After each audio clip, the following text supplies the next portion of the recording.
Bonjour à toutes et à tous, il s'est passé beaucoup de choses depuis ma dernière vidéo, comme par exemple le triangle ascendant validé. Pendant que la plupart des pseudo-traders vous ont bourré le crâne avec un BTC à 20 000 $ pour demain, le cours est passé de 9 000 $ à 7 500 $ juste comme ça. Allez, on va descendre pied sur terre et on va surtout regarder objectivement ce que le marché nous indique aujourd'hui. La vidéo va être scindée en plusieurs parties. Je vais commencer avec un petit récapitulatif depuis ma dernière vidéo. Ensuite, je vais enchaîner avec l'analyse du BTC. Et ne manquez surtout pas la fin de cette vidéo où je vais faire une petite parenthèse sur halving. Je vais pas simplement vous dire halving, c'est la récompense des mineurs divisée en deux. Je vais plutôt vous expliquer pourquoi ça devrait avoir un impact sur le marché d'un point de vue spéculatif. Car la plupart d'entre vous, vous dites, à juste titre, la récompense est divisée en deux, le cours devrait chuter. Donc pourquoi théoriquement le cours doit monter? Pourquoi tout le monde parle de cela? Donc voilà, je vais vous expliquer tout cela et comme d'habitude avec une petite touche de mindset. Allez, petite parenthèse au deuxième degré. Vous savez quoi? Avant de commencer, je vais vous partager un indicateur qui a 99,9999% de réussite. Croyez-moi, ce n'est pas une blague. Personnellement, je trouve cela un peu lâche de l'utiliser car ça devient trop facile. Allez, je vous dis tout. Il ne s'agit pas d'Ishimoku, les points de pivot, etc. Cet indicateur est basé sur la psychologie humaine via les réseaux sociaux. Pour utiliser cet indicateur de manière efficace, je vous recommande YouTube. Dans la pratique, c'est très simple. Vous avez toujours entre 70 et 90% des personnes qui se trompent. Et je peux bien sûr en faire partie. On ne gagne pas à tous les coups. Donc, du coup, si tout le monde vous dit que le Bitcoin est à 20 000 $ dans un mois, ben ça n'arrivera pas. Petit exemple. Quand tout le monde était euphorique et que je suis arrivé avec un scénario complètement contradictoire, qu'est-ce que le Bitcoin a fait? Il a corrigé une fois, deux fois et ce n'est peut-être pas fini. Je n'étais bien sûr pas tout seul à être vendeur, il y en avait quelques autres, mais nous étions vraiment minorité. J'ai d'ailleurs consulté l'historique et en toute honnêteté, j'ai aussi remarqué que les fois où je me suis trompé, j'avais le même scénario que la majorité des crypto-traders. Du coup, je vais demander à mon développeur si c'est possible dans la pratique de me coder cet indicateur et de l'insérer sur TradingView. Allez, je déconne. Je commence avec un petit résumé. Alors, voici les graphiques que j'ai partagés sur le groupe depuis ma dernière vidéo. Triangle ascendant avec divergence baissière. Le triangle a été validé et j'ai directement neutralisé un canal baissier qui m'a permis de passer à l'achat et à la vente avec une gestion du risque millimétrée. Alors, tac, le BTC rebondit pile poil sur l'oblique inférieur. Ensuite, il corrige précisément contre l'oblique supérieur. Pourtant, à la base, il s'agit d'un pauvre canal baissier avec quelques points de contact, rien de compliqué. Ça, c'est un graphe que j'ai partagé peu de temps après. Quand j'insère une horloge, cela veut dire que je m'attends à une validation dans les prochaines heures. Comme vous pouvez le remarquer, si je passe au graphe suivant, ça a été validé assez rapidement. Ensuite, cette dernière correction m'indiquait qu'il y avait plus pertinent que le canal baissier. Pourquoi? Le dernier support acheteur que vous voyez ici s'est positionné exactement sur cette oblique. Du coup, elle devient pertinente et je trace un triangle de compression. J'ai là aussi inséré une horloge car je savais très bien qu'un mouvement fort allait arriver. On m'a posé la question, tu le vois baisser ou monter? Cette figure est neutre. Ça peut péter en haut comme en bas. On peut bien sûr avoir une indication avec d'autres indicateurs, etc. Mais toujours est-il, le cours a explosé à peine 2 heures après que j'ai publié ce graphe. Je ne vous ai pas fait un petit résumé des derniers graphes que j'ai partagés pour faire mon malin, c'est juste pour vous montrer comment je suis passé d'un canal baissier à un triangle de compression, etc. Je pense que c'est intéressant pour vous de voir comment j'ai switché d'un canal baissier à un triangle de compression. Je serais resté figé sur mon canal baissier, je me serais dit voilà, ça va corriger, etc. Mais ça ne fonctionne pas comme ça. Un canal baissier, haussier, peu importe, tout est éphémère. Toutes les figures que vous voyez sont éphémères. Donc, ça ne dure qu'un temps. Alors, dans ce cas-ci, quand j'ai vu un support acheteur se former, je me suis dit, tiens, cette oblique est pertinente et Là, ce que je vois, c'est un triangle de compression, une figure neutre. Ça va partir soit en dessous ou au-dessus. Avec un triangle de compression, perso, il n'y a pas le choix, il faut attendre une confirmation. Certains crypto-traders plus agressifs vont anticiper une hausse ou une baisse à l'aide d'indicateurs comme Ishimoku, etc. Voilà, chacun son plan de trading. Moi, j'attends une confirmation, je me positionne à l'achat ou à la vente au moment où je suis vraiment quasi sûr que ça va aller dans le bon sens. Maintenant, je vais passer en daily. Là, je vois une énorme épaule à gauche, une tête et une épaule à droite en train de se former. En cas de validation de cette figure, le cours peut descendre très facilement jusque 6200 $. L'objectif baissier est de reprendre la ligne de coup jusqu'au haut de la tête. Tac, vous mettez ça donc en dessous la ligne de coup et ça nous amène jusque la zone des 5800 $. Voilà, donc je ne vous dis pas que cette épaule, tête épaule va être validée, on peut très bien rebondir sur cette oblique, on a d'autres signaux sur Ishimoku, etc. Donc voilà, chacun son plan de trading, encore une fois. Moi, je la garde dans mon collimateur, cette épaule, tête épaule, et je vais vous dire pourquoi. On a quand même eu une belle petite poussée ici, correction, grosse impulsion haussière, ce qui a formé la tête, correction, on a la ligne de coup, et tout doucement, on commence à avoir l'épaule de droite qui se forme. Alors, dans un idéal, ce serait, voilà, un petit pullback ici, boum, et ça descend. Croyez-moi, si on vient passer en dessous la ligne de coup et qu'on a un petit pullback, je serai le premier sur la ligne de départ à shorter ce BTC. Après, sachez qu'on est tous dans le même camp. Moi aussi, j'ai envie que le BTC monte à 50 000 $, 100 000 $, ou tous les chiffres farfelus que vous avez entendus. Voilà, là, je suis sur du court terme. Je suis en mode spéculateur. Ça fait des années que j'accumule. Ça fait des années, je m'en fous, le train je l'ai pas raté, je suis dedans. Si cette figure est invalidée et qu'on part à la hausse, mais il n'y a pas de souci. Plus haut, il y aura des triangles ascendants, des triangles descendants, il y aura des biseaux, des doubles tops, des doubles bottoms, il y aura de tout. Voilà. Là, je suis sur du court terme, que le Bitcoin soit 1 $, 10 $, 1000 $ ou 100 000 $, peu importe. Voilà. Moi, je regarde juste pour passer du point A au point B. C'est tout. Je prends des risques. Pourquoi? Pour accumuler, justement, des cryptos, en l'occurrence les projets porteurs dans lesquels j'ai investi. Quand ça marche, c'est super, ça me permet de ne pas être tenté d'injecter des euros pour accumuler certaines cryptos que j'ai analysées, et si ça marche pas, je perds un peu de BTC. Je peux perdre une fois, deux fois, trois fois d'affilée, le tout c'est que la quatrième fois, je gagne et que ça compense ces trois pertes. Avant de passer en weekly, j'ai quand même envie de regarder Ishimoku en daily. Tac, je nettoie ça. Ishimoku, voilà. La Tenkan et la Kinjun nous donnent déjà quelques indications. Je surveille aussi la Chikou, qui se dirige tout droit sur le cours. Si la Chikou passe en dessous le cours, elle va éventuellement me donner un signal pertinent en rapport avec la figure que je viens de vous partager. Il faut savoir que la Chikou, elle a validé au-dessus les cours depuis le 24 février 2019. Donc depuis, elle a à peine testé le cours et là on est vraiment au contact d'une mèche. Donc est-ce qu'on va invalider l'épaule, tête-épaule et partir au nord, ou est-ce qu'on va passer en dessous le cours et boum, on valide la figure. Donc, à voir par la suite. Voilà, nous sommes sur Bitstamp en weekly. Je vous avais parlé d'une belle correction, on l'a eu. Perso, pour moi, ce n'est pas encore fini. Je pense qu'il y en aura encore une autre qui va décourager tout le monde. C'est le but. Je pense que c'est comme ça que ça fonctionne sur le marché. Le big signal long terme, pour moi, c'est une golden entre la 50 et la 100. Comme ici, voilà, boum, signal, c'est monté. Là, on a une dite, même chose ici. Il peut se passer beaucoup de choses, donc avant la golden, comme la validation de l'épaule, tête-épaule, etc. Donc, je surveille cela de très près. Moi, je ne comprends pas pourquoi tout le monde veut acheter à 9 000 $. L'année passée, et je sais que la plupart d'entre vous s'en souviennent, mes vidéos sont là, je vous avais juste parlé du RSI, qu'on arrivait sur les mêmes niveaux, et je vous avais parlé aussi de la moyenne mobile 200. Voilà. Personne voulait acheter. Il y en a bien sûr qu'on commence à accumuler à 3000, 4000, etc. Mais personne. Là, à 9 000 $, tout le monde veut acheter. En fait, quand personne veut acheter, il faut acheter. Et quand personne veut vendre, il faut vendre. C'est comme ça que ça fonctionne. Maintenant, rassurez-vous, je vais juste vous donner un exemple. Ne paniquez pas. Vous avez certainement remarqué que la cryptosphère ne désespère pas. Imaginez maintenant que le cours passe en dessous la EMA 200 weekly. Tous les charlatans vont se mettre à paniquer et à déteindre sur vous comme ils l'ont fait l'année dernière.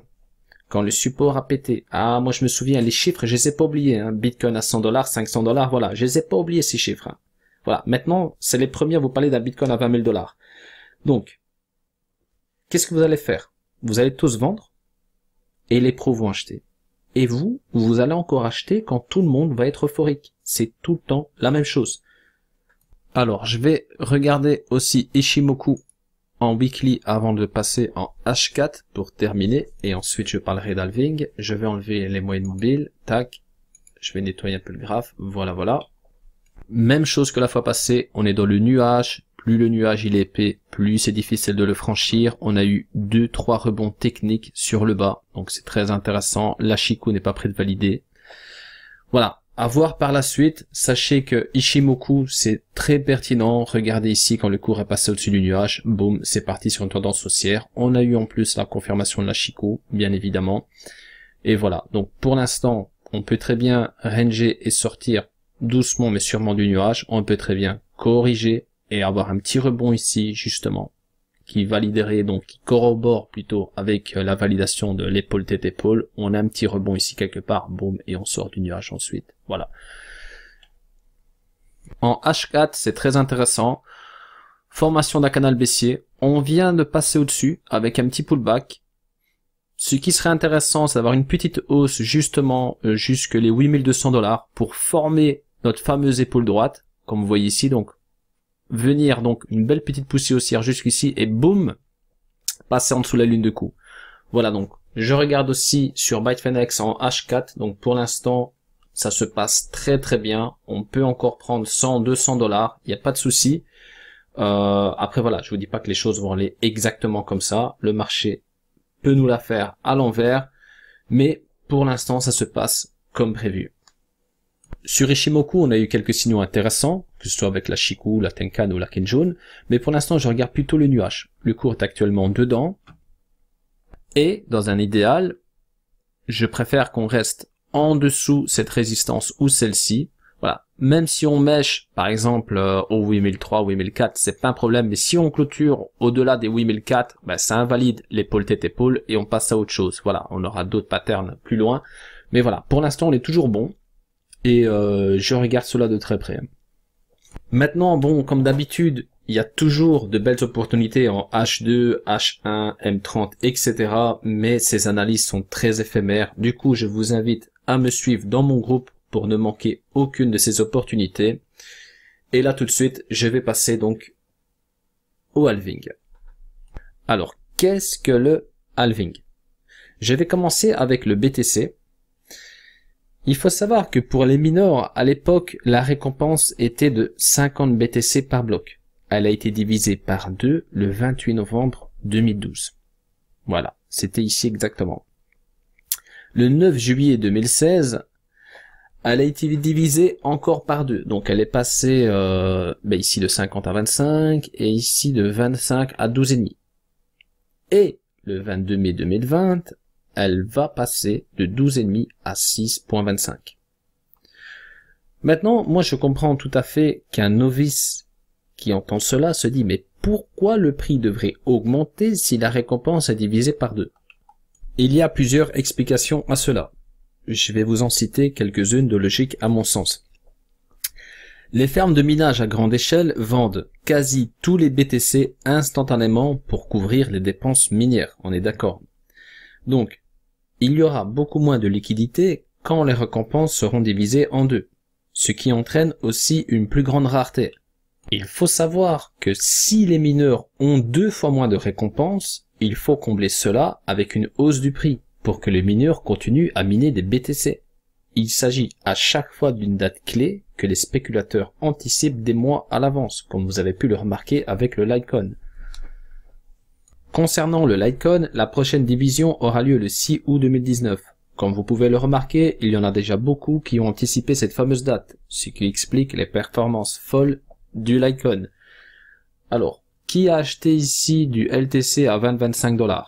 Ben, pas beaucoup de monde. Par contre, tout le monde veut en acheter maintenant. Encore une fois, regardez ce qui se passe. Même si, oui, le halving, ça y est, tout le monde en parle, ça doit pumper. Ici, regardez la mèche. 44 cents, puis boum, ça a monté, ça a corrigé, et puis ça a rangé, voilà. Donc voilà, tout est possible. Ne vous dites pas, tiens, exactement à la date du halving, ça va pumper. Non, on réagit toujours à l'avance. Et sachez que voilà, il y en a beaucoup qui ont appris, là par exemple en avril, ah tiens, il y a le halving LTC, je vais investir. Voilà, ils l'ont acheté à 100 $ et quelques semaines après, il est descendu à 65 $. Qu'est-ce qu'ils ont fait? Ils ont vendu en se disant, ah tiens, il va retourner à 40 $. Ah ben c'est trop tard, il est reparti maintenant à 140 $. Voilà, c'est très dangereux, c'est très dangereux. Il faut jamais investir dans de grosses bougies vertes. Là, moi, quand je vois des bougies rouges ainsi, je me dis, tiens, j'ai envie de prendre position.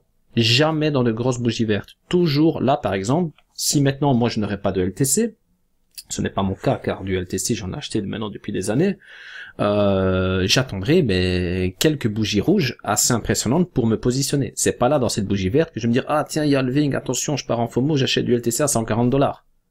Même si peut-être que dans 1 an, 2 ans, LTC va valoir 200, 300 $, peu importe. Mais moi, je n'en achèterai pas aujourd'hui. Ça, c'est clair. Il faut prendre conscience que si vous voulez spéculer sur le LTC ou le BTC en lien avec le halving, ce n'est pas aussi simple que ça. Vous pouvez vous faire liquider en une journée si vous rentrez au mauvais moment. Théoriquement, oui, ça doit monter, mais encore une fois, il faut prendre cela avec des pincettes. Si je rebondis sur le graphe du BTC, tac, ici, au moment où les mineurs ont eu les récompenses divisées en deux, boum, c'est monté. Par contre, là, regardez, le Bitcoin est passé de 700 $ à 470 $.